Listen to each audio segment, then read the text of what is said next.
kuha pa magbisyo. Tapos pag napahamak, magmamakaawa. Isasama pa ang pamilya.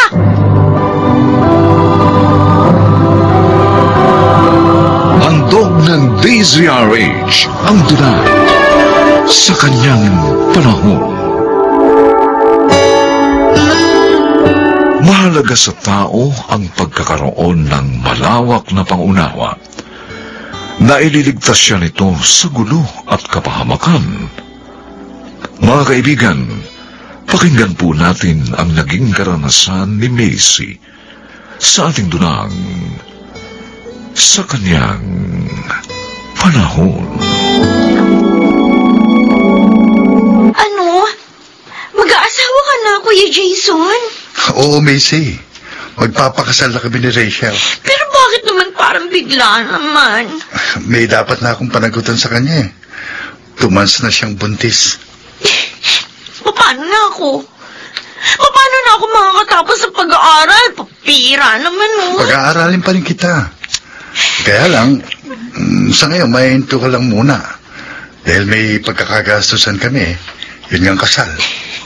Huwag ka na lang muna mag-asawa, Kuya. Kasi malabo na ako makatapos pag may pamilya ka na eh. Kuya, patapusin mo muna ako. Pasensya na, sis. Hindi na talaga maaari eh. Pero huwag kang mag-alala. Pansamantala lang ang paghinto mo sa pag-aaral. Kapag nabayaran ko na ang mga utang ko, magpapatuloy ka na uli.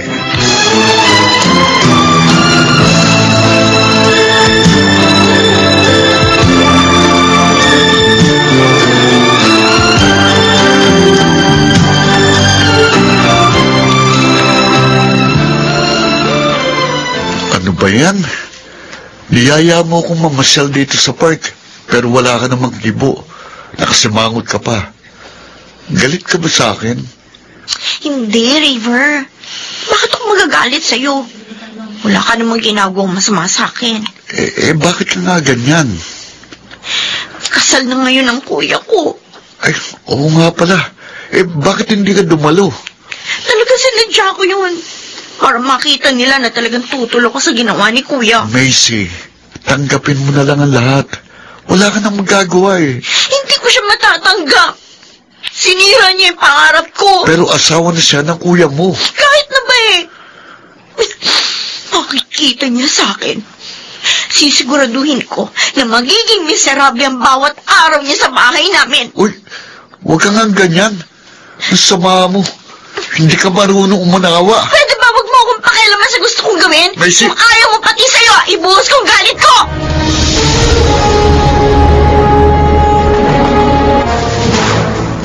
Han, halika na, kain na tayo. Nakahanda ng pagkain. Uy, bango ng ulam ah. Siyempre, paborito mo yan, sinigang na baboy. Wow! Kapag ganito lagi ha, tataba ako. Oy, Macy, halika na, kain na tayo. Masarap itong niluto ko. Oo nga naman, Macy. Sabayan mo na kami. Wala akong gana. Ha? Kayo na lang akong kumain hanggang gusto nyo. Macy, sandali lang. Macy! Galit pa rin siya sa atin. Pasensya ka na sana sa kapatid ko, Hana. Lilipas din ang galit nun. Naunawaan ko naman siya. Huwag kang mag-alala. Sisikapin ko pa rin magkalapit kami. Salamat, Rachel. Napaka-understanding mo. Dahil dapat sa isang pamilya, may maayos na komunikasyon at unawaan.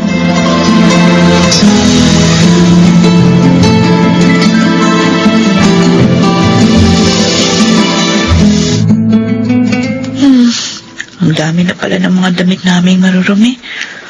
Lalabang ko na nga mga ito. Wala naman akong pasok sa office. Ay, oo nga pala. Maglilinis muna ako ng bahay. Tsaka na lang ako maglalaba. Uy, papalapit si Macy dito. Siguro maglalagay din ng mga marurumi niyang damit. Sasabay ko na lang sa mga lalaban ko. Labahin ba yung mga damit mong dala, Macy? Obvious ba? Tatanong ka pa. Nakikita mo na nga. Pasensya ka na. Isasabay ko na kasi maglalaba rin naman ako eh. Dapat lang. Ginusto mo magpakasal sa kuya ko, di gawin mo lahat ng trabaho dito. Macy, Sana naman, huwag ka nang magalit sa akin. Sinira mo yung mga pangarap ko. Hindi kita matatanggap kahit kailan.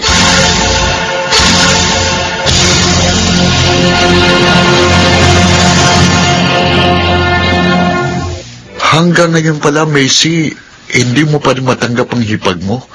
Nagtatrabaho naman siya, di ba? Oo nga. Team leader daw siya sa company na pinapasukan niya. Oh, call center pala. Balita ko, malaki raw ang sweldo sa trabaho yun. Pwede ba wala akong pake? Basta para sa akin, siya ang sumira sa pangarap ko. Kaya pahihirapan ko siya. Oh, ano naman ang ginagawa mo sa kanya? Pinababayaan ko siyang gawin lahat. Lahat ng trabaho sa bahay. Ano? Oo, pati paglalaban ng damit ko. Ano ka ba pati naman? nga pamamalansya eh. Grabe ka. Oh, Inaalila mo na hipag mo. dapat lang sa kanya yun. Gusto ko nga umalis na lang dun eh. Para hindi ko na sila nakikita. Eh, hindi maaari yun. Saan ka naman pupunta? Kung... Itawanan mo na lang ako. Ano? Bakit ka nagulat? Eh, Hindi ka pa ba sure sa feelings mo sa akin? 1 year na tayo ah. May trabaho ka na. hindi pa ako handa mag-asawa. Arte mo naman. Ikaw na nga niyayaya, ayaw mo pa. Macy, sinusunod kong pangalan sa akin ng parents ko. Ang pag-aasawa hindi parang mainit na kaning isusubo na maaaring iluwa kapag napaso. Dapat pinaghahandaan yun physically, mentally, and emotionally. Ay, naku. May tumatawag sa cellphone ko. Sino naman kayang istorbong to? Sagutin mo para malaman mo. Hello? Sino to? Hello, Macy. Ay. Si Ate Rachel to. Anong karapatan mo para tawagan ako? Umuwi ka kaagad. Hoy, babae. Sino ka para utusan ako, ha? Ano ka ba, Macy? Ang kuya mo, na-aksidente. Ano? Si Kuya? Na-aksidente?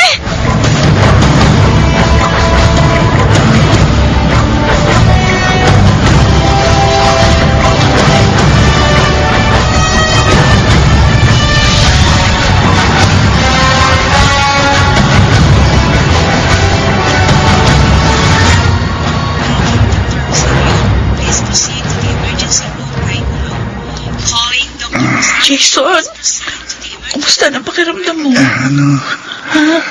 Masakit pa ang mga sugat ko. Oh, sinimento nila yung binti mo. Kailangan yun para bumalik sa dati. Ano bang nangyari, Kuya? Bakit ka nabangga? Ako binangga. Nahuli ba yung lasing na driver na yun? Oo, panay nga pakiusap na patawarin siya eh. Dahil kawawa doon yung kanyang pamilya pag nakulong siya. Ang hirap naman kasi sa iba. Mahirap na nga, nakukuha pa magbisyo. Tapos pag napahamak, magmamakaawa. Sasama pang pamilya. Maraming hindi naiisip yun. Sabi nga pala ng doktor, ilang buwan ka munang hindi makakalakad. Jason, oo. Paano na yung mga pangangailangan natin? Kailangan mo rin mag-therapy, Kuya. Sus, huwag mong alalahanin yung mga gastos. Ako nang bahala. Makakaya natin ito. May awa ang Diyos.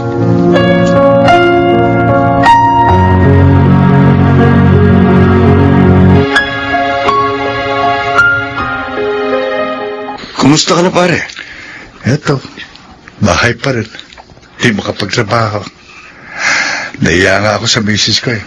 Siyang bumabalikat ng lahat. Buti na lang, mabait ang asawa mo. Masipag pa. Kahit buntis, trabaho pa rin ng trabaho. Kaya nga nakiusap ako ng gusto kay Macy eh. Natumulong naman siya sa mga gawain dito sa bahay. Dahil hindi pa ako masyadong makagalaw. Sana, dahil sa nangyaring ito sa'yo, makakita ng kapatid mo ang kabutihan ng asawa mo. Para baguhin na niya ang trato niya kay Rachel.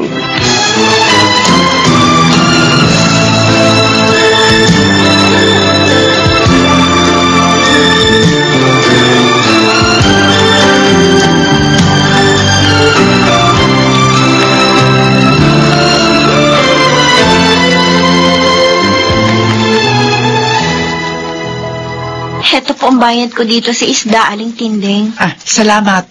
Buti na lang, nagtitid na kayo ng isda dito. Hindi ko na kailangan pa magpunta sa palengke.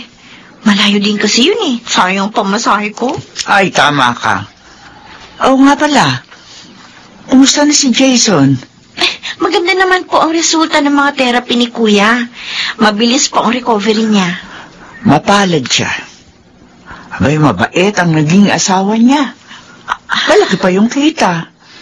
Kayang sagutin ang lahat ng gastusin niyo. Hiyang-hiya nga po ako kay ate. Kasi ngayon, siya na rin ang nagpapabaon sa akin. O di tumulong ka na lamang sa mga gawain. Para mabawasan naman ang hirap niya.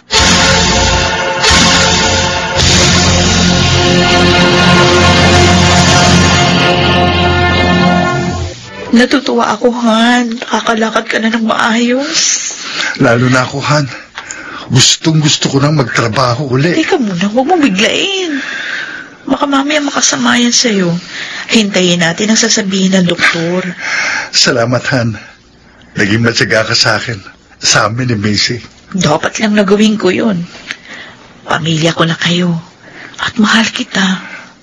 Mahal na mahal din kita, Rachel. Mabuti na lang. Bago ka manganak, okay na ako. Maalalayan kita kapag nanganak ka na. Ibig lang sabihin yan, mabait ang Diyos. Dahil hindi niya tayo pinabayaan sa dumating na problema sa atin. Oo nga pala, Han. May gusto akong sabihin sa'yo. Oh, ano yan? Gusto ko kasi, huwag nang huminto sa pag-aaral si Macy. Ha? Pero, hindi ko pa kayang pag-aralin siya. Lalo na ngayon. O di ako nang bahala sa pag-aaral niya. Uy, nakakaya naman sa'yo. Ano ka ba? Kaya ko ang gastos. Kasi, promoted na ang misis mo. Ha? Manager na ako ngayon.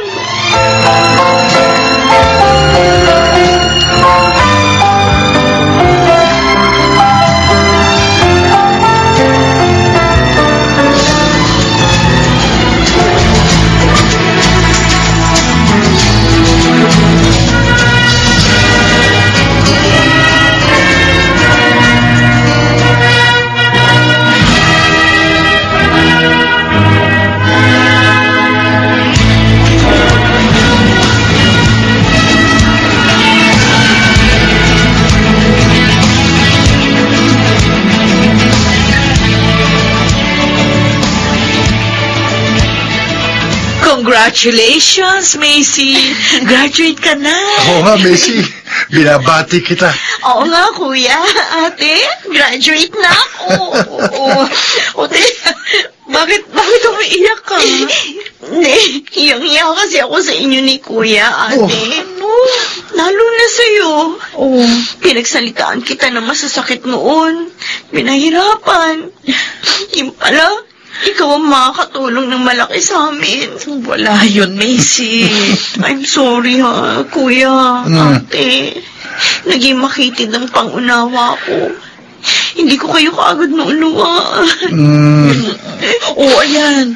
Nasira na yung makeup mo. Umiiyak ka kasi. Oo nga. Hindi pa tayo nagpapapicture, ano? Kaya.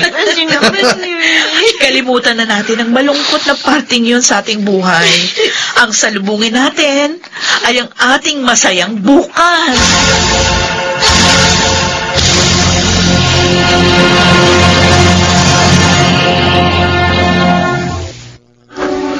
Gumagaan ang buhay kung ang pamilya ay nagmamahalan at nag-uunawaan.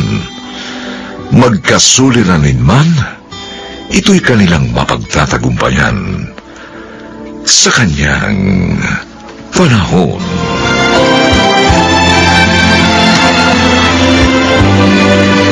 Mga nagsiganap: Chiquit del Carmen Amor, Bobby Cruz, Rosana Villegas, Phil Cruz, Lionel Benjamin, at Susan Robles. Special Sound Effects, Jerry Butia. Technical Supervision, Eric Lucero at Bong Muyar. Musical scoring, Buboy Salong. Ang kasaysayang ito'y mula sa panulat ni Telma Corporal Alcantara. At sa pinagsamang direksyon ng inyong lingkod, June Martin Legaspi at Bobby Cruz. Sa kanyang panahon.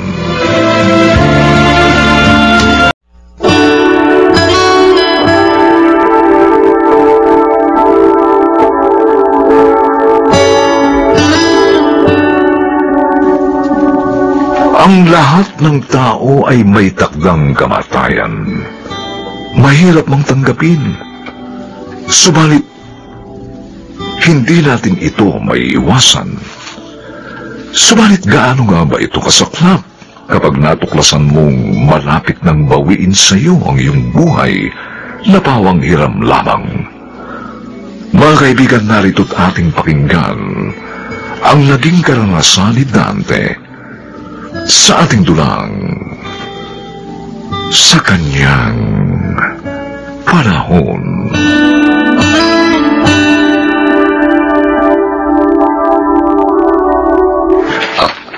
Ano, Dok?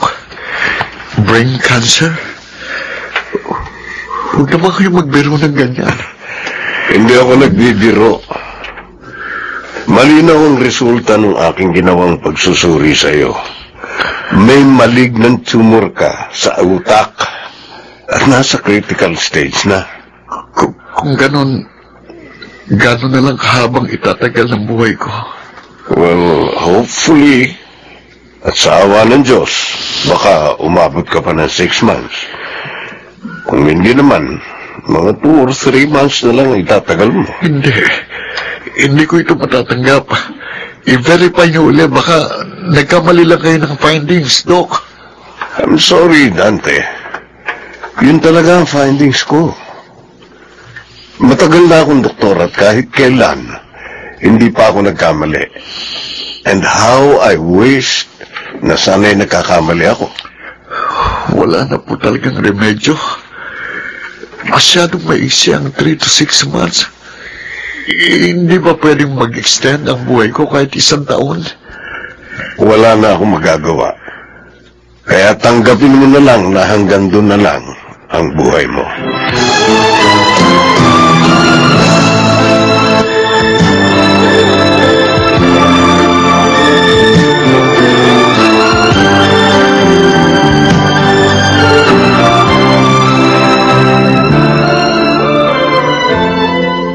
Sigurado ka ba?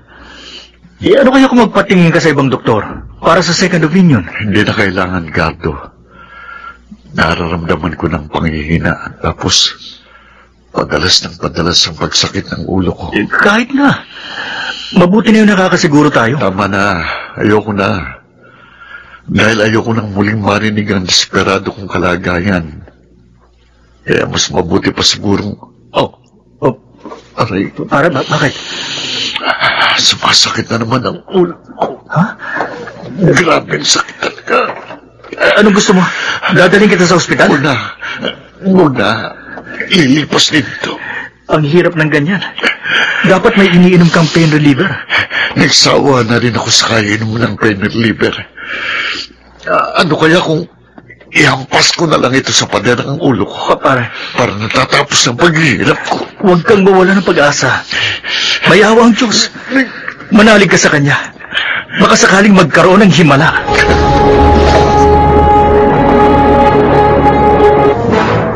Uwi ka na ba, Marian? Sabay na ako sa'yo. Bakit, Elsa? Hindi ka ba susundin ni Dante? Masakit daw ang ulo niya eh. Na naman? Mukhang napapadalas yata yung pagsakit ng ulo niya. O baka naman nagdadahilan lang yun.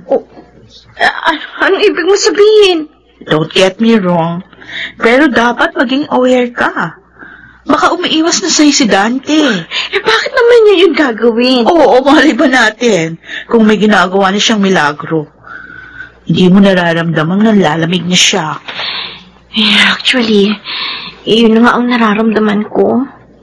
Ayoko naman maghinala dahil malaki naman ang tiwala ko sa kanya. Aba, mahirap yung ganyan. Habang maaga pa, dapat alamin mo na kung ano talaga nangyayari sa kanya. At baka nga, May ginagawa na siyang milagro.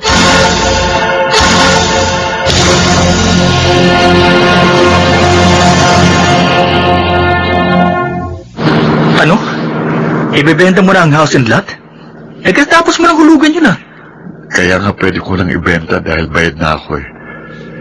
Meron na nga akong buyer. Pati itong kotse ko, bebenta ko na rin. Ano naman ang gagawin mo sa pagbebentahan mo?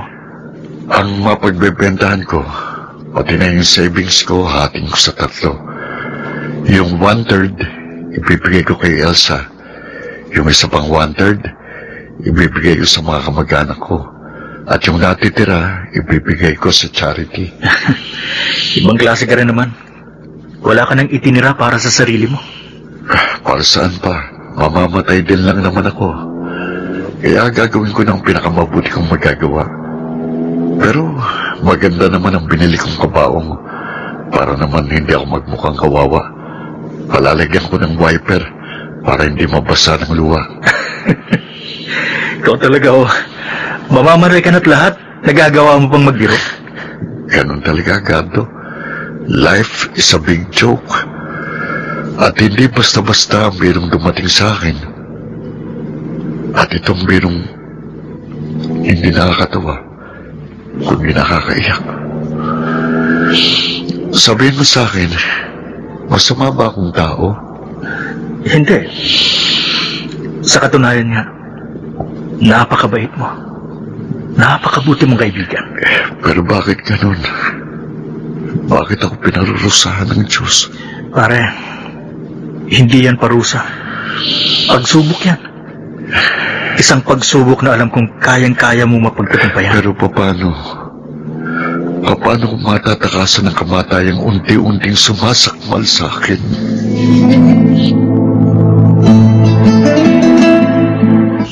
Ano ka mo? Naibenta mo na ang house and lot na natitira natin pagkatapos ng ating kasal? I'm sorry, Elsa. Kalimutan mo na ako. Dahil hindi na matutuloy ang ating kasal.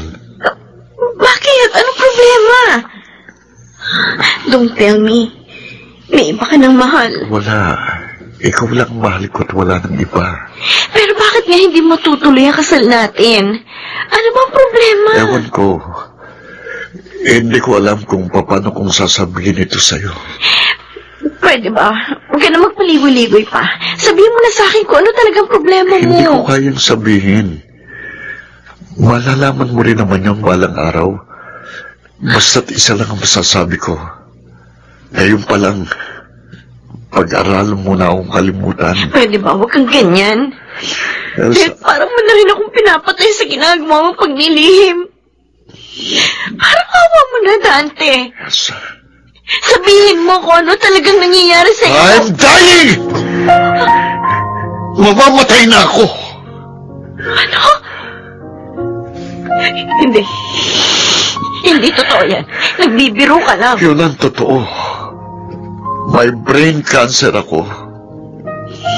At unti-unti na akong hinihila patungo sa hukay. Hindi. Hindi ko yan matatanggap. Hindi, Dante. Hindi ako makapapayag na mawala ka sa akin. Please, huwag mo akong iiwan. Ayoko pa rin mamatay. Pero wala na akong magagawa. Kaya tanggapin na lang natin hanggang dito na lang ang pagsasama natin. Hindi. Hindi natin dapat aksayahin ang natitirang panahon. Magpakasal na tayo sa lalong madaling panahon. Lalo lang tayong masasaktan kung gagawin natin yun. Mas mahirap magpaalam sa ganong kalagayan. Kaya ngayon pa lang magpaalam na tayo sa isa't isa. Putulin na natin ang anumang namamagitan sa atin. Hindi. Ayoko. Gusto kita makasama sa huling sandali ng buhay mo. Ang sabi ko naman sa'yo, lalo lang tayong masasaktan. Mas mabuti nang nasasaktan tayo magkasama kaysa maghiwalay tayo. Mas masakit siya. Magkakahiwalay din tayo. Kaya pwede ba? Tigilan mo lang yung kahibangan. Umpisa ngayon. Tapos na sa atin ang lahat.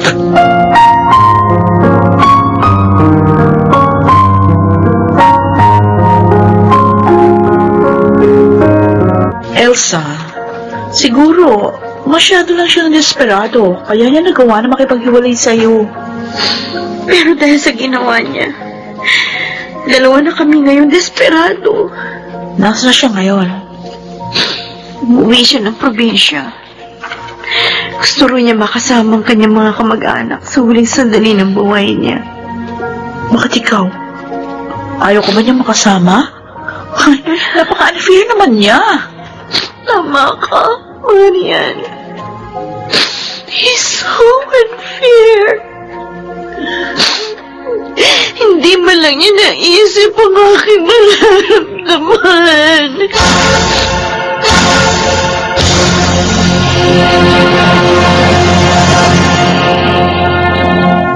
Ay, naku, salamat naman, Merlit, narito ka na.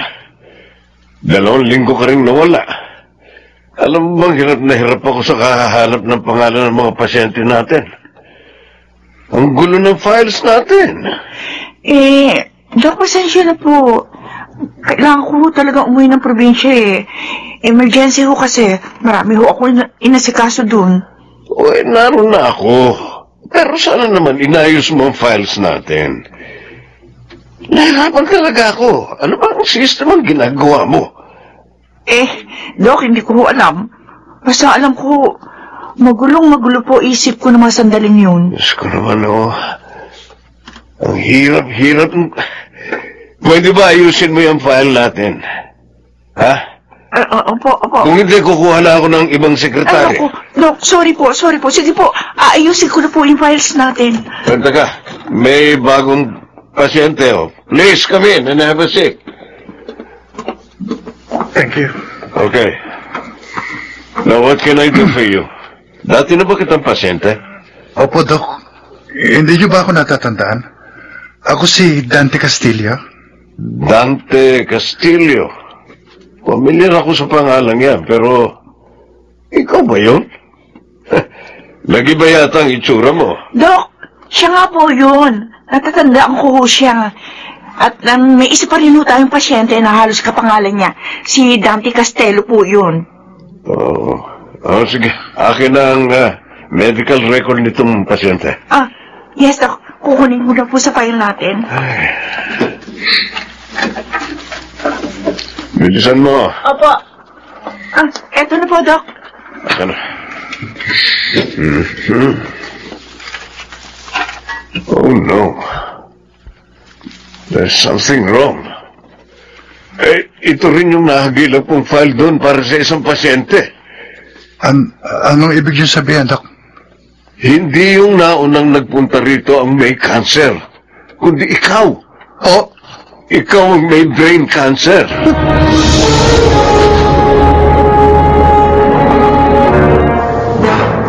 Pakiulit nyo nga sinabi nyo, Doc.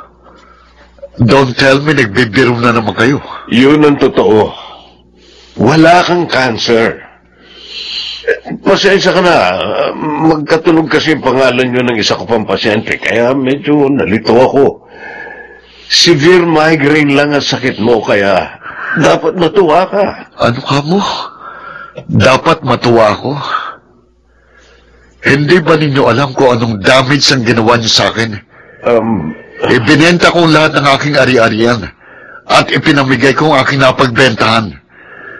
1 buwan akong hindi makatulog at halos mabaliw na ako sa kaiisip. Pagkatapos sasabihin niyong matuwa ako, kung ikaw kayang taningan ko ang buhay, ang sarap mong patayin!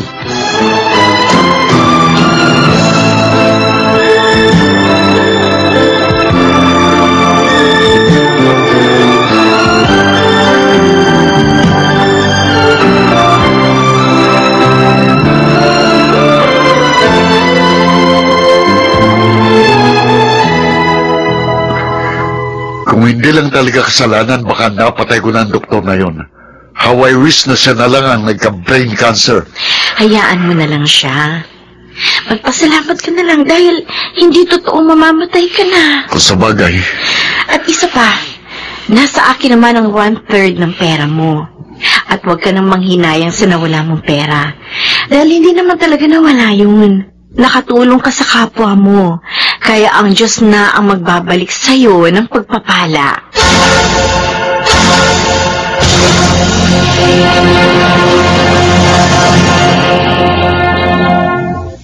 May mga pangyayari talagang hindi natin alam kung dapat nga ba nating ikatuwa o isumpa. Ganun pa man, kung patuloy tayong mananalig at magtitiwala sa Diyos, ay magiging maganda pa rin ang ating kapalaran sa Kanyang panahon.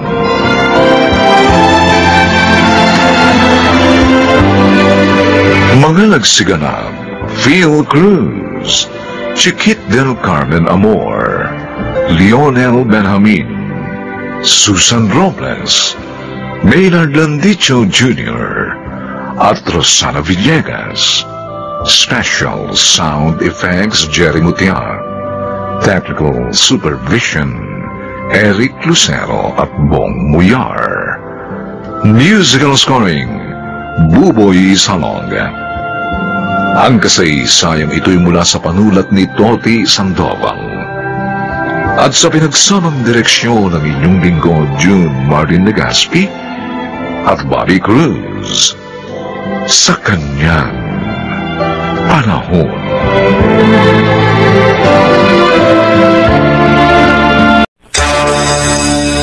Oo, nakulong ako. Pero malinis ang aking konsensya. Kayong mag-ama, nasaan ang inyong mga konsensya nang planuhin yung itatwa ako at linlangin?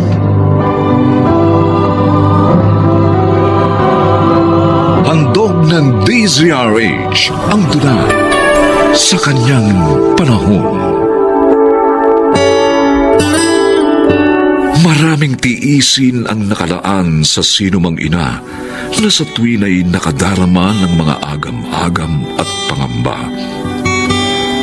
Mga kaibigan, tunghayan natin ang naging karanasan ni Nenita sa ating dulang sa Kanyang Panahon. Umiiral pa rin talaga ang mga banal na kamay ng Diyos, Nenita. Abay, tingnan mo. Sa pagkahaba-haba man ng mga taon, nahuli na rin yung mga taon lumustay ng 2 milyong halaga ng mga alahas na sa iyo ikinarga ng mga otoridad dahil nga sa reklamo ng complainant. Ay, Celia, 8 taon kong binuno ang parusa sa akin sa loob ng bilangguan sa kasalanan na hindi ko ginawa. Pero ako, natutuwa ako na lalaya ka na sa isa sa mga araw na ito. Magkakasama-sama na kayo ng pamilya mo. Yun lang. Tayo naman na magkakahiwalay. Ay, mahaba-haba pang panahon ng ilalagay ko rito. Murder ang kaso ko eh. Ewan ko. Iba-ibang nararamdaman ko. Masaya na kinakabahan. Hindi ko rin alam kung paano ba ako haharap sa aking pamilya sa paglaya kong ito. Pero sigurado ako matutuwa sila ni Nita. Ay, matagal kang nawalay sa kanila eh. Kaya tiyak, sabik na sabik din silang makita ka.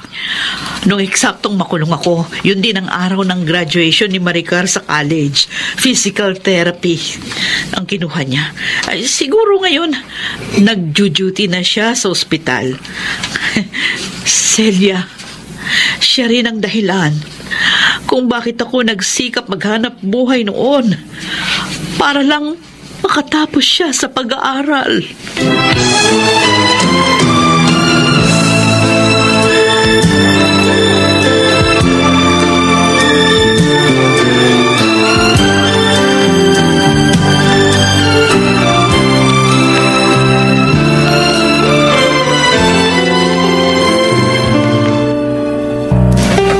Ngayong kasal na kayo ni Ricky, siguro naman pwede na rin harapin ko ang sarili kong kaligayahan, Maricar.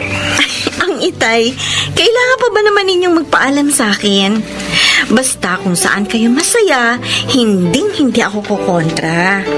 O paano, Ricky? Ikaw na bahala sa anak ko. Opo, Itay. Huwag po kayong mag-alala. Dahil napagandaan ko na po ang isang magandang buhay na ibibigay ko kay Maricar, pati na rin sa mga magiging anak namin. Sa sinabi mong yan, lalo akong napanatag. Ikinararangal kong maging manugang ang isang doktor na katulad mo, Ricky.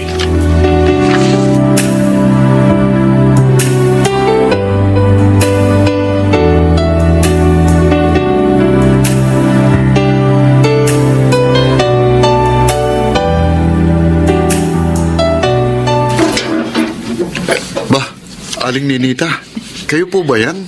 Ako nga, Dading. Mali ba ako ng bahay na napuntahan? Ito kasing address na nakasulat dito sa gate. Address to ng bahay namin. Naging bato nga lang ang bahay. Tumaas ng 5 palapag. Lalo akong naguluhan nung ikaw yung magbukas ng gate. Naku, ang mabuti pa po siguro. Pumasok na muna tayo rito sa loob at dito tayo mag-usap. Para rin po masabi ko sa inyong lahat ng buong kwento nitong dating bahay nyo. Tara.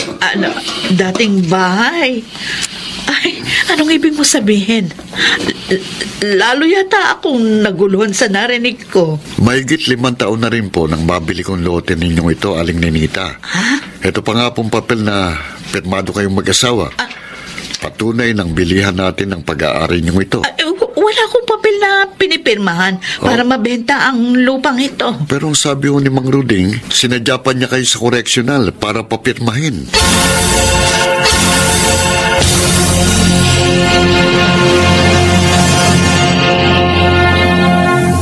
Maricar, bakit kailangan dito pa sa isang tagong kainan natin kailangan mag-usap? Hindi tayo pa pwede mag-usap sa bahay namin ni Nay. Baka biglang dumating si Ricky. Hindi ko alam kung paano ko kayo ipakikilala sa kanya. Bakit? Mahirap bang sabihin sa asawa mo na ako ang iyong ina? Nay, mula nang makulong kayo, hindi na namin kayo pinag-usapan ni Itay. Para makawala kami sa anino ng mga pangyayari. Hanggang sa makapag-asawa ako. Lalong hindi na kayo sumagi sa isip ko dahil masyado na akong naging abala sa buhay ko. Tama. Ang pagkakatanda ko noon ang huli nating pagkikita nung arestuhin ako ng mga pulis. Pagkatapos nun, hindi ko na kayo nakita ng iyong ama. 8 taon. Pero ni minsan, hindi niyo man lang ako sinilip sa correctional. Heto, Nay. Tanggapin niyo ang perang ito. Sige na. Gamitin ninyo sa pangangailangan ninyo. Nagmamadali na rin kasi ako dahil oras na ng duty ko sa ospital. Tiyak na hinahanap na ako ng mga pasyente ko. Tatanggapin ko ang perang yan. Dahil nangangailangan ako. Pero hindi nangangahulugan yan ang katapat ng dignidad ko, Maricar. Isang bagay na lang. Saan ko matatagpuan ang iyong ama?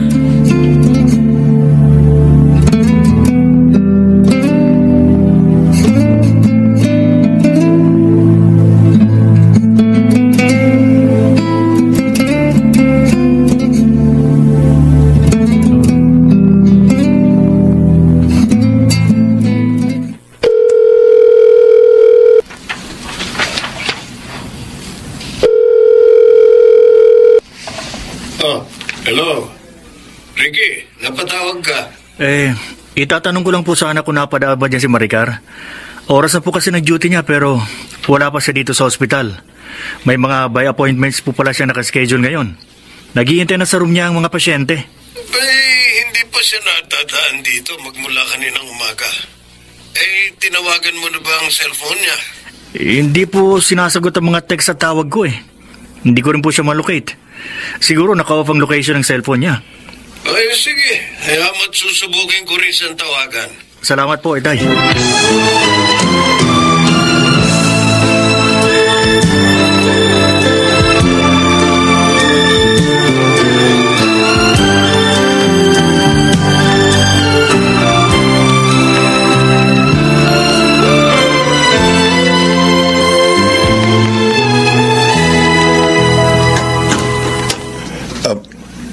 Nenita. Bakit parang nakakita ka ng multo sa pagkatao ko, Rudy? Siya nga pala. Munti ko nang makalimutan. Itinuring na nga pala ninyo kung patay ni Maricar. Pasensya na. Nabigla lang kasi ako. Dahil hindi mo inaasahan, magkikita pa rin tayo. Ang babae nakita kong pumasok sa loob. Siya ba? Ang bago mong asawa? Oo.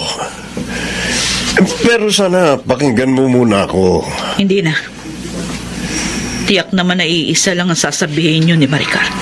Ang mabuti pa... Teka, eto. Tanggapin mo ang perang to. Alam kong kakailanganin mo ang halagang yan sa paglabas mo sa kulungan, sa iyong pagbabagong buhay. Mag-ama nga kayo ni Maricar.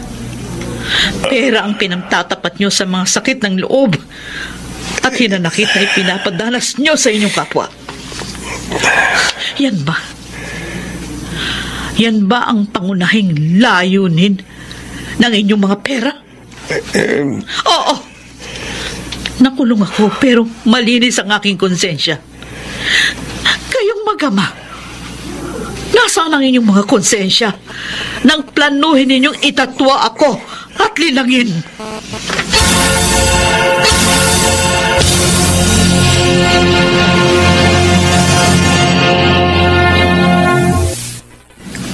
Ikinalulungkot ko ang nangyari sa pagitan ng pagkikita niyo ng pamilya mo, Nenita.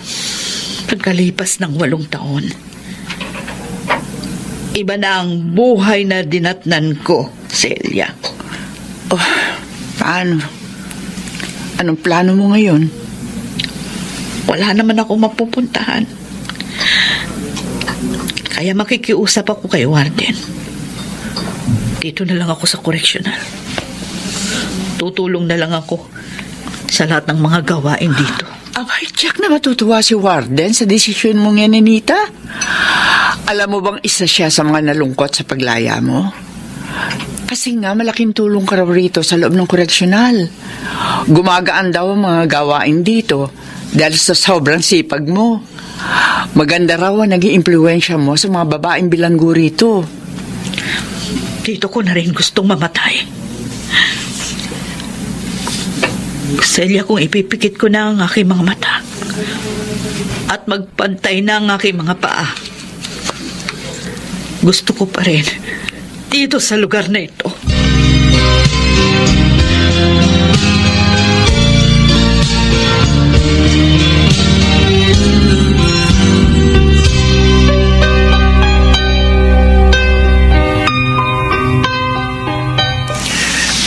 Ang ibig mong sabihin, nanay mo ang matandang babaeng kailan lang nakita kong aali-aligid sa labas ng gate natin, Maricar?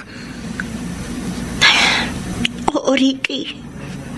Kalalaya lang niya sa correctional. Hindi mo ba naisip?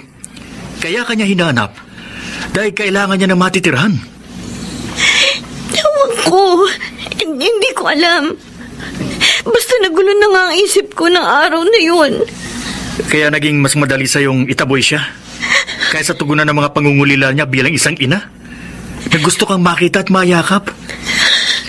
Maricar, kung sa kanila nitay, hindi na pwede dahil may hadlang na. Pero sa'yo pwede dahil ikaw ang kanyang anak.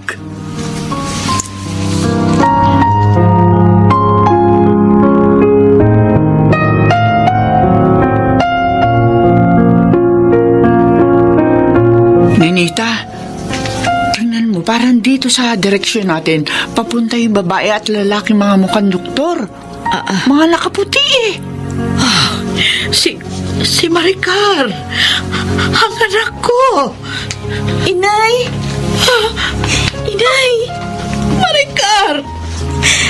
Si Ricky po, ang asawa ko. Ay, Mano po, inay? kaawang ka ng Diyos, anak. Hinanap po namin kayo ni Maricar. Hanggang sa dito kami dinala ng aming mga pa. Isasama po namin kayong umuwi sa bahay namin. Nay. Nay, alam kong malaki ang hinanakit niyo sa akin. Pero hayaan niyo pong maituwid ko ang mga pagkukulang ko. Ano? Nay, nagdadalang tao na po ako. At gusto ko, sa araw ng aking panganganak, naroon po kayo sa tabi ko. Gusto kong hawak ninyo ang aking mga kamay sa araw na yun. Dahil kayo ang paghuhugutan ko ng lakas sa pagsisilang ko sa inyong magiging apo. Kaya po, sasama na kayong umuwi sa amin, ha, Nay? Walang puwang ang mga hinanakit kumpara sa walang katumbas na pagmamahal ko sa iyo, Maricar. Mananatili kang nasa puso ko, anak. Kayo nang magiging apo ko. Oo. Sasama ako sa inyo ni Ricky. Dahil gusto kong maging bahagi ng isang maganda at masayang pamilyang sisimulan ninyo. Ay, Nay. Maraming salamat. Maraming salamat sa inyong pagpapatawad.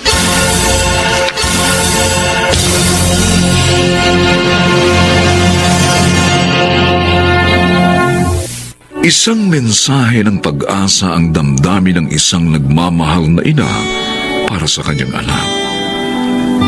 Pagkat gaano man kasalimuot ang buhay, ang pagiging matuwid pa rin ang susukat sa mga pagsisikap at dalangin ng isang ina para sa kabutihan ng kanyang mga minamahal. Sa kanyang panahon.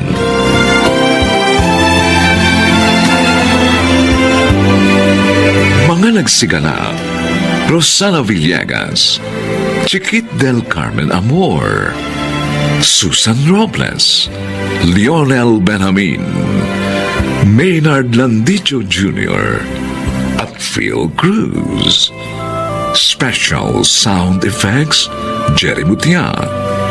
Technical supervision, Eric Lucero at Bong Muyar. Musical scoring, Buboy Salonga. Ang kasaysayang ito'y mula sa panulat ni Sel Barlam. At sa pinagsamang direksyon ng inyong lingkod, June Martin Legaspi at Bobby Cruz. Sa kanyang panahon.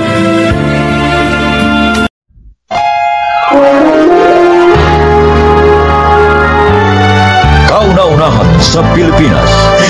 NBC Manila Broadcasting Company. DZRH, member kapisanan ng mga broadcaster ng Pilipinas. Malaking halaga ang sinayang mo. Ginawa na tayong lahat kung sa akin mo binigay yun at hindi sa mga pulis. Japs. O ano na pala mo ngayon?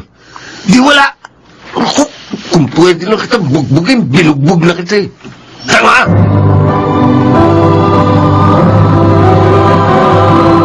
Handog ng DZRH ang tunay sa kanyang panahon. Kahit may mga paaralang nagkakaloob ng libreng edukasyon, ay may mga nilalang pa rin na hindi nakatatapos ng pag-aaral. Ito ay dahil sa kalukhaan. Mga kaibigan, narito po ang naging karanasan ni Glenn sa ating dunang sa kanyang panahon. Salamat, Glenn. Oh, bakit ka nagpapasalamat, Lori? Dahil ginawa mong gusto ko. Pinakasalan mo ko. Nahihiya nga ako sa'yo eh. Dahil sa kasalang bayan lang kita napakasalan. Kasi nga wala naman akong sapat na pera. Nagbabasura lang ako, nangangalakal. Ang bahalaga sa akin, nagsikap kang papakasalan ako. At masaya na ako doon. Pero wala ang tsaatang mo ah. Dahil ayaw niya sa akin para sa'yo. Nalulungkot nga din ako dahil hindi siya nagpunta. Si Chang Atang ang nagpalaki sa akin. Dahil tulad niyo ni Emma, maaga rin ako naulila sa mga magulang. Siguro, kung hindi ako napangasawa mo, hindi tututol ang tiyahin mo. Kalimutan na nga natin yon. Umasa na lang tayo na darating din ang panahon at maunawaan niya tayo. Tama ka. Hindi natin dapat palungkutin ang unang gabi ng pagsasama natin.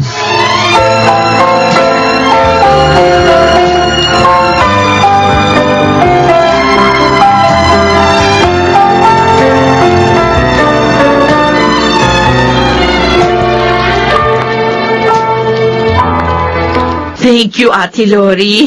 Dahil sa tulong mo, natanggap ako sa fast food na yon. Sus, ikaw naman.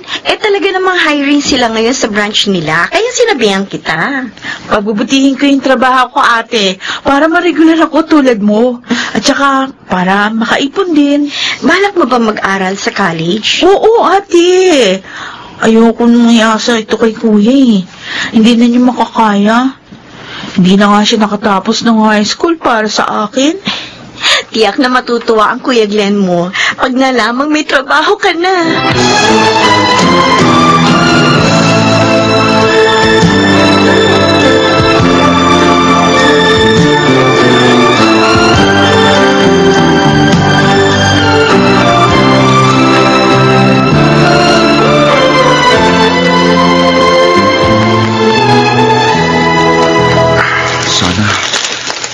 Marami kong makuha ang pakikinabangan sa mga basurang ito ngayon. Para naman kumita ako. Kahapon, 100 piso lang ang kinita ko eh. Nakakaya tuloy sa asawa ko. Kasi mas malaki kita niya sa akin doon sa fast food na pinapasukan niya. Madalas tuloy siyang gumagastos sa bahay. Kaya sinasabi ng tiyan niya, akong palamunin ang pamangkin niya. Ba, ano to? Bag na maliit. Parang may laman na. Patingnan nga. Aba, ano ito? Asukal? Hindi eh.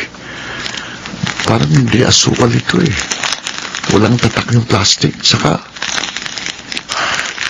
kinakabahan ako ah. Parang ganito yung nakita ko ng dala ng kaibigan ko si Jobs. Mabuti pa. Hihingi ako ng tulong sa barangay. Ipakakita ko ito. O kaya sa pulis.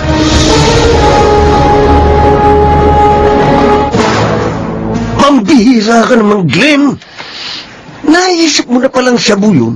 Sana binigay mo na lang sa akin. Di kumita pa sana tayo ng malaki. Di para na rin ako nagbenta ng droga nun. Saka natatakot ako. Ayokong magulong buhay namin dahil doon, Jobs. Alam mo, mahirap sa tao yung wala nang pinag-aralan, wala pang diskarte sa buhay. Sanga! Jobs! Malaking halagang sinayang mo. Ginawa na tayong lahat kung sa akin mo binigay yun, at hindi sa mga pulis. Pero, o ano na pala mo ngayon? Di wala! Ako, kung pwede lang kita bugbugin, binugbog na kita. Sanga!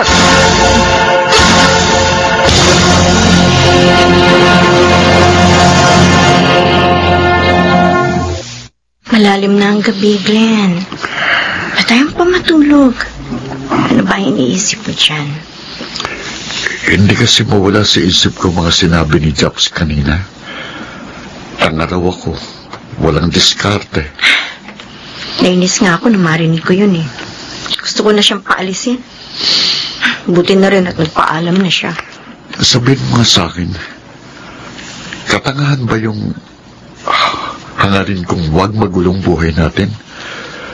Na wag malulong sa bawal na gamot ang mga tao? Kawalan ba ng diskarte yung isuko ko sa mga pulis? Ang drogang napulot ko sa basurahan? Tama ang ginawa mo, Glenn. Hindi yun katangahan. Si Jobs ang mali. Dahil nabubuhay siya sa masamang paraan. Isa siya pusher eh.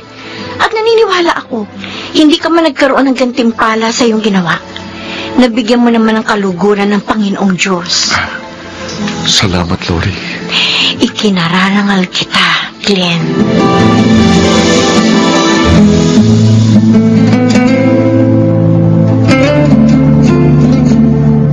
Salamat naman, pinuntahan mo ako dito. Mula nang ikasal ka sa lalaking yon, hindi ka na nagpunta rito. Dahil galit po kayo, Chang eh. Pero ako, wala naman po akong galit sa inyo. Maging si Glenn. Nagpalipas lang po kami ng konting panahon bago po ako dumalaw sa inyo. Kaya lang naman ako nagalit. Dahil ibig kitang protektahan. Gusto ko kasi magkaroon ka ng maginawang buhay may asawa. At naniniwala akong makukuha mo yon sa iba mong manliligaw. Maayos naman po ang buhay namin, Chang. Kahit po mahirap lang kami. Ay, siya nga pala. Nabalitaan ko yung ginawa ng asawa mo. Ang alin po? Yung pagsusuko niya sa may kapangyarihan ng napulot niyang shabu. Mabuti naman naging matalino siya sa pagkakataong yun. At dahil doon, hinahangaan ko siya. Ibig niyo po bang sabihin, pinatatawad niyo na kami? Tinatanggap niyo na ho si Glenn para sa akin, Chang? Oo na. Ano pa ba magagawa ko? Nariyan na yan eh. Sana lang ha, mas magsika pa kayo at magplano ng pamilya upang maitaguyod niyo ng maayos ang inyong magiging mga anak.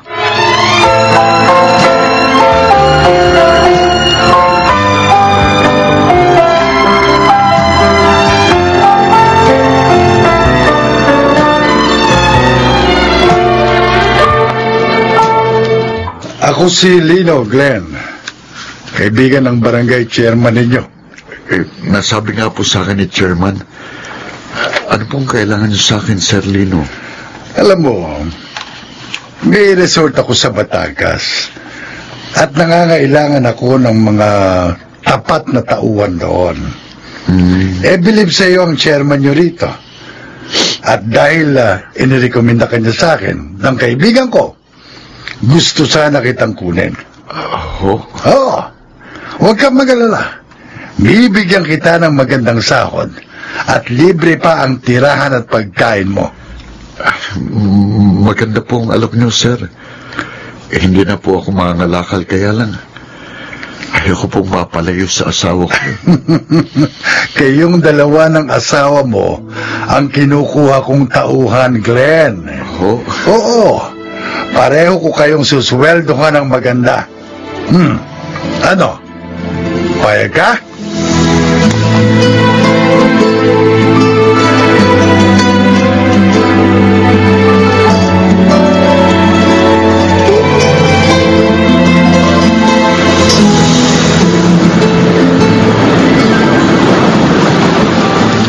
Ang ganda dito, Kuya Glenn. Ngayon palang ramdam ko na mawiwili ako. Oo nga, Glenn. Kaya naman pala dinarayo ng mga tao ang resort na ito ni Sir Lino eh. Dahil ang ganda, ang linis, pati mga pagkain masarap. Oo nga.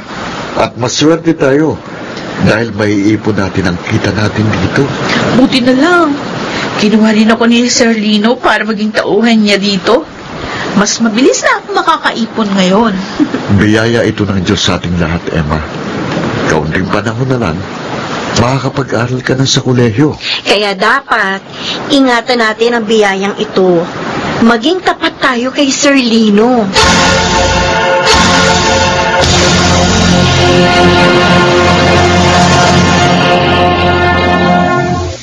Natagalan si Sir Lino sa pakikipag-usap sa dumating ng pinsan. Mukhang nagkakasarapan sila ng kwentuhan. Kaka, mabuti pa.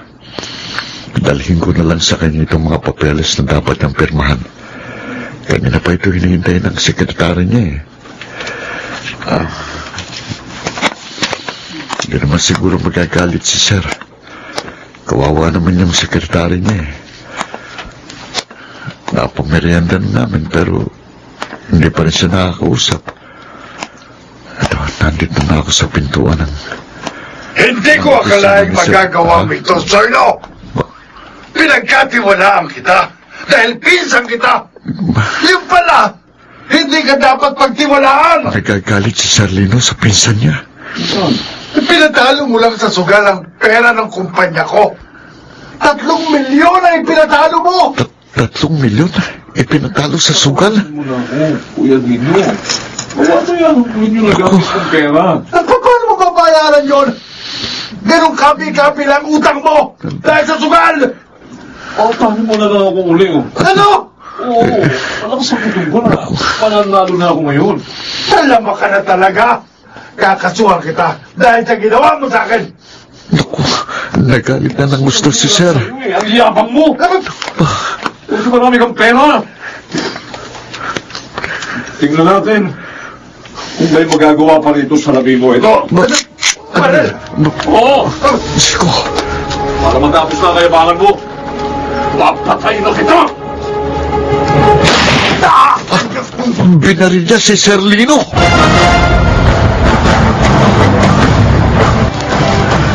Glenn, Sir, kumusta na ho kayo?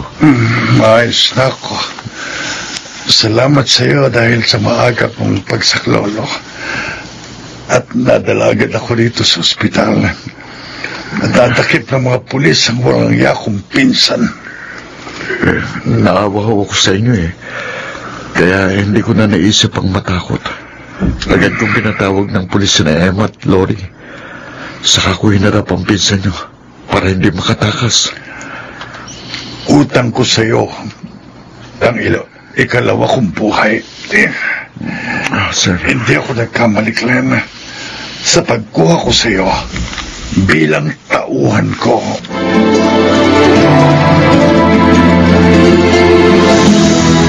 Kumusta ang lakad mo, Emma? Naku, ate, kuya, nakapag-enroll na ako. Mabuti naman. Ang swerte talaga natin, kuya. Akalain mo, pati pag-aaral ko, sinagot na rin ni Sir Lino. Pati nga ako eh. In-enroll din niya sa ALS, yung bang alternative learning system, para daw matapos ko rin ang high school. Mabait siyang talaga. Lahat ito ay bunga ng itinanim mong kabutihan, Kuya Glenn. Ha? Tunay ngang hindi hadlang ang kahirapan upang maging mabuti ka sa iyong kapwa.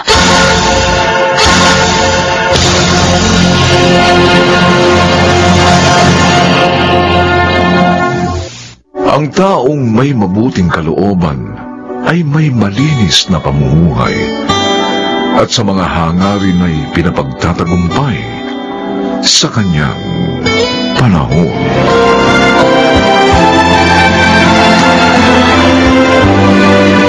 Mga nagsiganap: Phil Cruz, Chiquit del Carmen Amor, Susan Robles, Rosana Villegas, Lionel Benjamin at Bobby Cruz.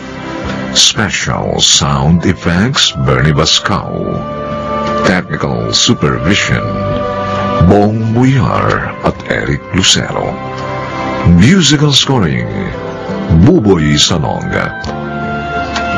Ito'y mula sa panulat ni Telma Corporal Alcantara at sa pinagsamang direksyon ng inyong lingkod June Martin Legaspi at Bobby Cruz sa kanyang panahon. Inay naman, hindi niyo dapat gawin yun. Oo nga. Parang kinonsinti niyo na yung pagbibigay niya ng kahihiyan sa atin. Dapat sa kanya, wag tulungan.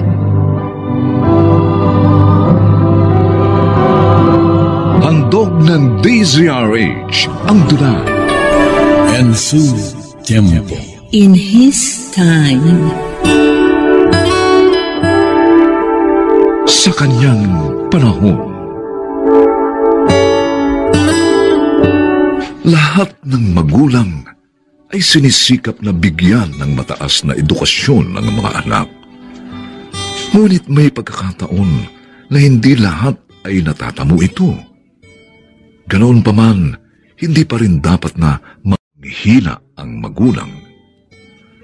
Mga kaibigan, pakinggan po natin ang naging karanasan ni Mario sa ating durang sa kanyang panahon.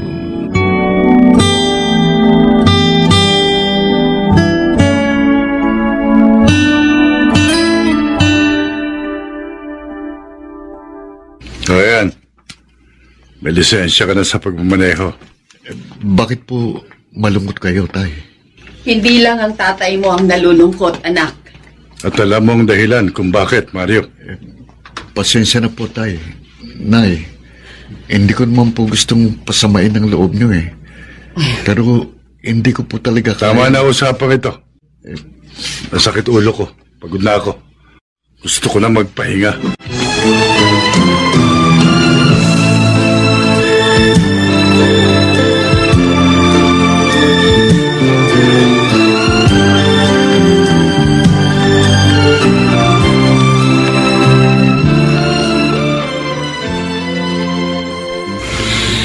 Sabi ng anak natin, kinuha niya ang pinahuhulugang tricycle ni Mang Narding. Kaya naman daw niya yun dahil malakas ang kita niya sa pamamasada. At saka may kaunti na rin siyang ipon. May dala nga pala siyang pasalubong. Ang paborito nating pansit at manok. Ikaw na lang ang sumalo sa kanya sa pagkain. Ay, Pipito. Sana hayaan na lang natin ang ating anak sa gusto niya. Ang maging tricycle driver? Tonya, kapwa tayo nakatapos sa kolehiyo. At may magandang trabaho. Maging sina Victor at Esper. Nakatapos din. Tanging si Mario lamang ang high school lang ang tinapos. Yun na nga. Kaya yun lang ang natapos niya dahil mahina ang ulo niya. Hirap siya sa akademya. Hindi naman maaaring pabayaan na lang natin siya. Dahil lang hindi siya naging titulado tulad nating lahat. Kaya gusto mo hayaan na lang natin siyang maging driver. Ganon. Oo. Malinis namang trabaho yun At saka anong malay natin? Kung doon talaga siya magkakaroon ng magandang kinabukasan. Pipito, bilang magulang ni Mario, dapat natin siyang tulungang abutin ang kanyang pangarap. At kung simple lang yun, bakit hindi na lang natin siya tulungang pagandahin ang simpleng pangarap na yun?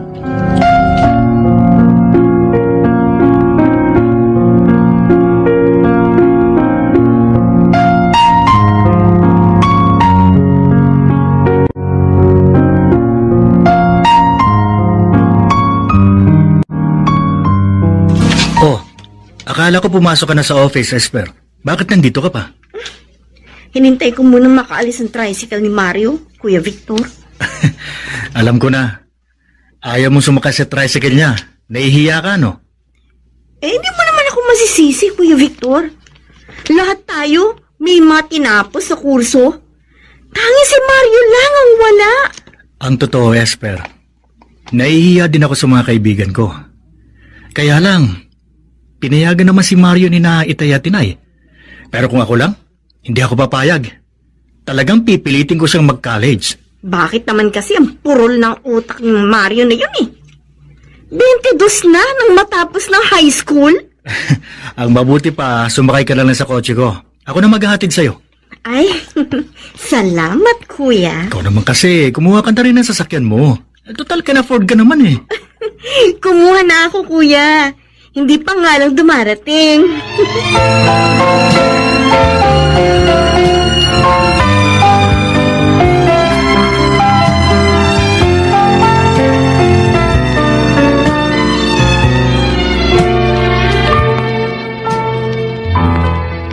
Happy birthday, Ate Esper. Regalo ko sa'yo. Uy, salamat, Mario, ha? Bukas pa ang birthday ko, pero may gift ka na. Pareho din naman ang ngayon at bukas Ibibigay ko rin sa yung gift ko. Kaya ibibigay ko na ngayon. Salamat ulit. Ano ba ito? Buksan mo para malaman mo. Wow! Ang gandang bracelet, ha? Salamat. Natutuwa ako't nagustuhan mo, ate. Sigurado, iniipon mo yan sa pamamasada ng tricycle, ano, Mario? Oo, kuya. Yun lang naman ang trabaho ko kasi nga, pinili mo ang ganyang mababang trabaho. Lahat kami mga profesional. Samantalang ikaw, driver lang ng tricycle. Sarili ko naman ang ipinapasada ko. At saka, malapit na nga maging 2 tricycle ko Oy, kahit na. Binigyan mo pa rin ng kahihiyan ng pamilya natin. Tama na yan, Kuya. Huwag niyo naman sirain ang birthday ko. Mario, sige na. Umalis ka na muna. Para hindi na kayo magtalo ni Kuya.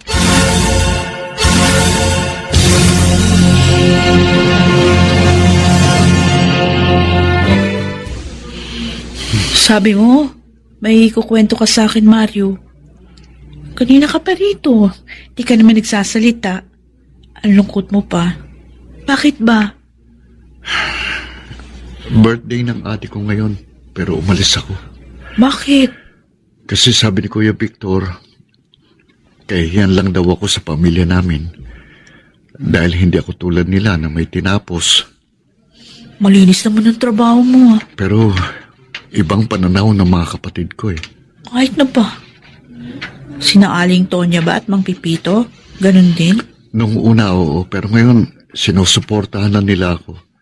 Pero alam ko, ayaw pa rin nilang ginagawa ko. Ipagpasalamat mo na rin na sinusuportahan ka ng mga magulang mo.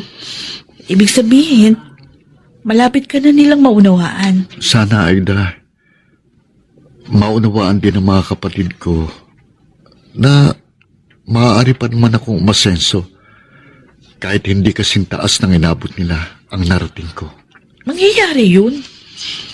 Basta wag mo nilang babaguhin ang pagiging masipag at masinop mo. At huwag kang magsasawa sa pagtawag sa Diyos para liwanagin niya ang isipan nila.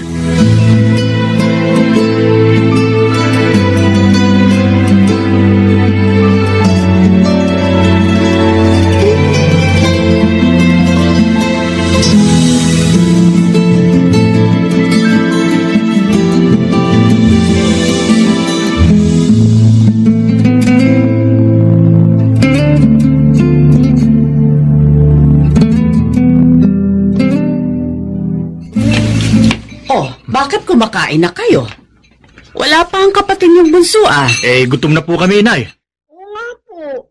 At saka matagal na natin siyang hindi nakakasabay sa pagkain Mula na maging tricycle driver siya. Kaya nga ang ibig namin, ibalik yung dating kinagawian ng pamilya natin. Yung sabay-sabay maghapunan. Hanggang ngayon ba, hindi niyo pa rin matanggap ang napiling tahakin ng kapatid niyo? Okay naman siya. 3 na nga ang tricycle niya. At may talyer na rin siya. Dahil ngayon marunong na siyang kumumpuni ng mga sirang tricycle. Gusto pa nga niyang magtayo ng hardware. Para sa kanya rin bibili yung mga tricycle driver dito sa atin, ang piyesa. At sabi namin, gawin niya yun.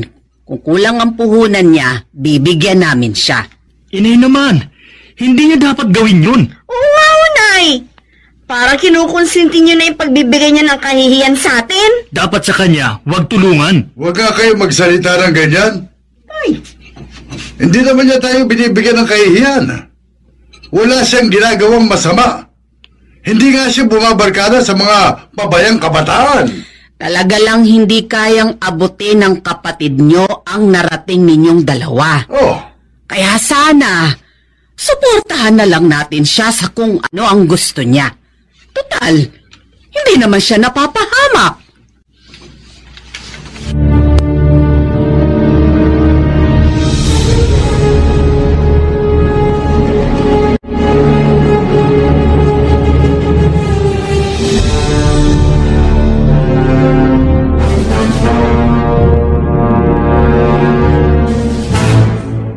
Talaga? Payag sina Aling Tonya at Mang Pipito? Oo, sabi Aida. Kaya huwag kang mag-alala. Noon pa man, talagang tanggap ka naman nila. Uy, salamat. Mario, kasi gusto ko sana, simpleng kasal lang.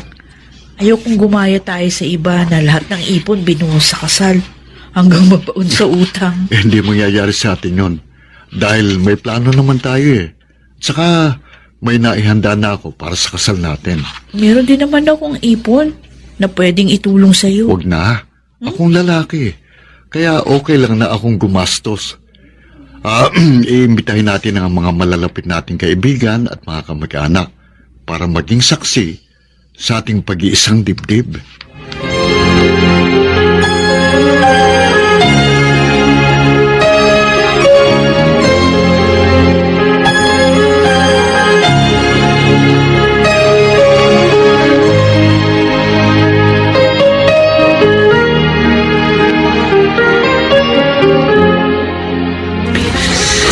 Masaya ako sa naging kapalaran ng ating anak, Pipito. Wala man siyang tinapos na kurso. Sigurado namang mabubuhay niya ng maayos si Aida at ang kanilang mga magiging anak balang araw. Tama ka, Tonya. Dahil masipag at matyaga ang ating anak. Katunayan, may mga naipundar na siyang negosyo. Meron na siyang 6 na tricycle, 1 talyer at 1 hardware. Hindi nga siya humingi ng tulong sa atin para sa gastusin sa kasal nila ni Aida.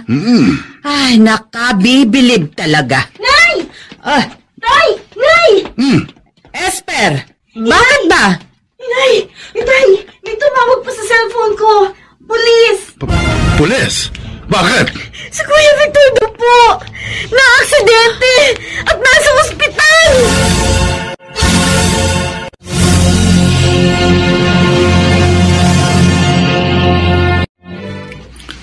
Nay, Tay, kumusta na po si Kuya Victor? Mario, bakit narito ka na? Hindi ba 3 araw pa kayo dapat ni Aida sa Baguio? Oo nga, anak. Hindi na po namin tinapos ang honeymoon namin nang malaman naming na-aksidente si Kuya. Kumusta na po siya?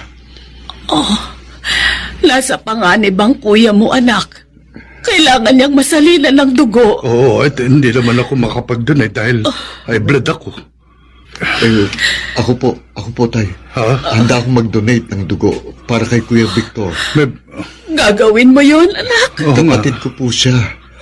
Kaya handa akong tulungan ang aking kapatid.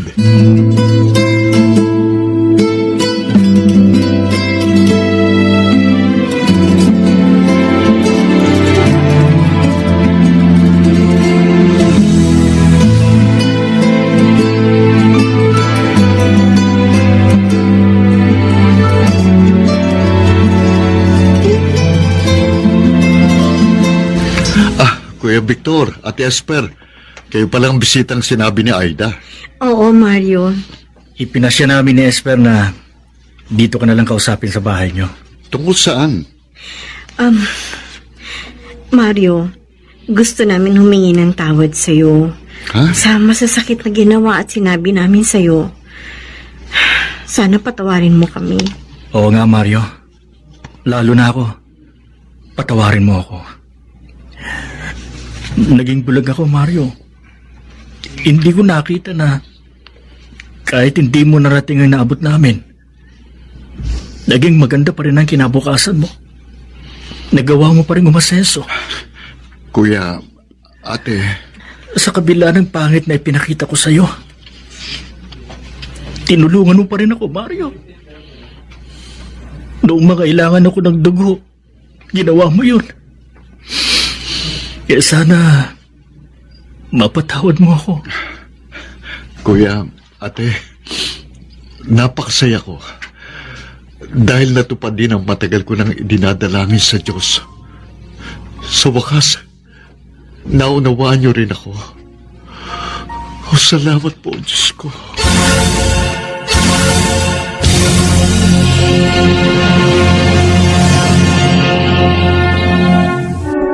Makatarungan ang Panginoong Diyos sa kanyang mga nilalang. Kaya hindi maaring sabihin din naman na ang mga matatalino lamang ang magkakaroon ng magandang kinabukasan. Sabagat ang nagsisikap at tapat na dumadalangin ay pinagpapala rin sa kanyang panahon.